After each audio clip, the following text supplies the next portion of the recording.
பக்கத்துல வந்து மிஷ்கின் சார் அவர்கள் இருக்கிறாங்க. ஸோ எனக்கு வந்து எஸ் சார் வந்து நடிக்க வந்துட்டாரு நடிப்பு. பட் ஆனா இல்லம்மா நடிக்க வந்துட்டாருன்னா என்னமோ டைரக்ஷன் முடிஞ்சு போன மாதிரியும் டைரக்ஷன். இல்ல ஐ மீன் நடிப்பு. I am a director. I want always stand behind the camera. நண்பர்கள் ரொம்ப நிறைய நண்பர்கள் சொல்றதுக்கும் நிறைய பணம் கொடுத்தா மட்டும் நான் வருவேன். I am always a director. I am very selective about. It is not my cup of cake actually. I like to stand behind the camera. ஸ்பாட்ல வந்து உங்க அசிஸ்டன்ட்லாம் திட்டிக்கிட்டு இருப்பாங்க.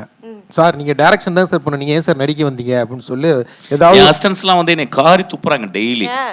நீங்களே சார் நான் உங்களை நம்பி நாங்கள் வந்திருக்கோம், நீங்கள் நடிக்க போயிட்டீங்களே அப்படின்னு சொல்லிட்டு. ஸோ அதனால வந்து I really want to direct immediately.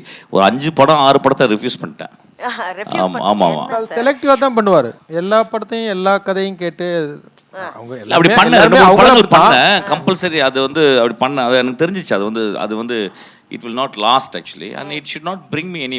இப்போ ரியல் லெஜெண்ட் அவங்க 2 பேரும் அவங்க ஜஸ்ட் கூட அவங்க ஸ்பாட்டில் நிற்கிறதே ஒரு பெரிய வரப்பிரசாதம் நம்மளுக்கு ஆக்சுவலி. அந்த மாதிரி ஏதாவது இருந்தால் நம்ம பண்ணலாம். அது ஒரு சின்ன கேரக்டர் கூட நான் பண்ணிடுவேன். மிச்சப்படி I don't want to waste my time, I don't want to waste my energy actually.